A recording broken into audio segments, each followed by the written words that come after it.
Hear that sound? That's the sound of possible death.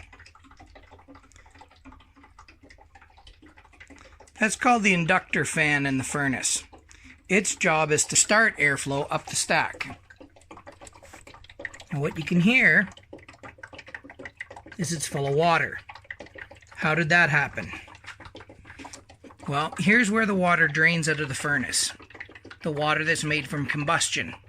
And it goes into this little lift pump here, which lifts it to the sink in the next room. Now this hose has become clogged. It happens about every couple of years, and it drains water from the air conditioning unit up here, comes down, and then it joins in here to the actual furnace and pulls the water that comes out of the furnace combustion. Now this happened once before because the exhaust pipe was tipped. The people who did the install on my furnace didn't do a great job. That I would be half beaten by my father if he saw a glue job that bad. I mean, it works, but that's just sloppy workmanship. But this pipe has to be tipped back towards the house at a slight angle to drain the water properly. And they didn't set it up correct. So the water is going into the furnace too fast for this little pipe to carry it out. So they came and fixed it once before, and when I opened the flooded furnace, now I see all this rust here. So they didn't seat those hoses correctly again, and they've been dripping. So what I have to do now is take this whole mess apart and drain the water out of the furnace fan up top. You hear it shut off now? It will only light if there's airflow, so it'll try for a few minutes to see if it can get airflow, and when it can't, the newer sensors shut down. So we've had no heat for a couple of days as a result, but not bad in May because we don't really need the heat. But I also need that fan to work for the air conditioning to kick on.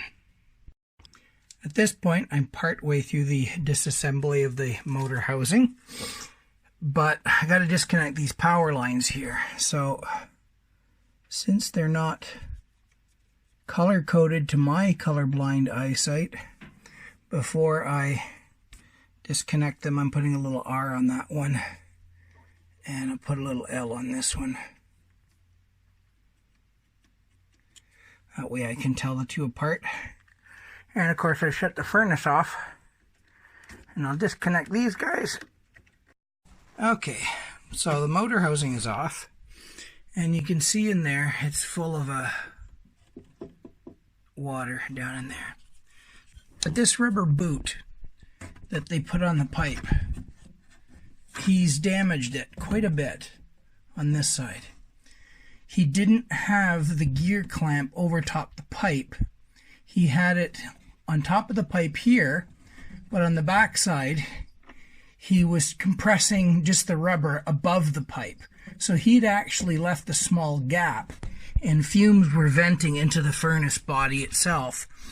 Thankfully, there's a seal around the edge. Otherwise, he would have gassed my family to death with that lousy seal. And I do have a carbon monoxide detector. So this is the mess I'm into.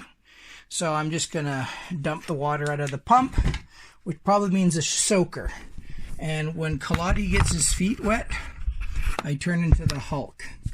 So let's see what's going to happen if I get my feet wet. I have a real bad side if I get a soaker. I don't know why.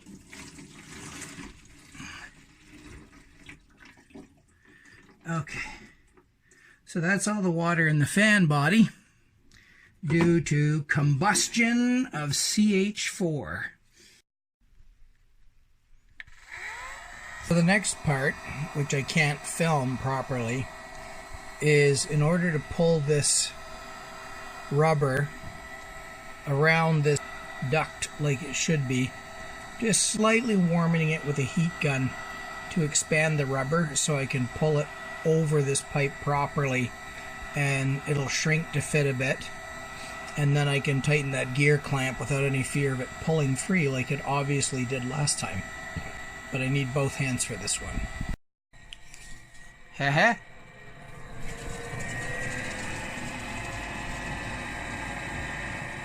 working. No water.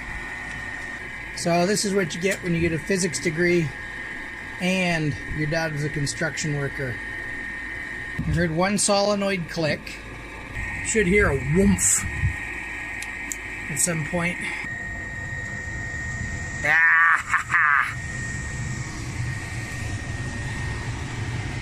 There we go, baby cakes. Captain, we've got warp drive. Ahead, Mr. Scott. Yeah, baby.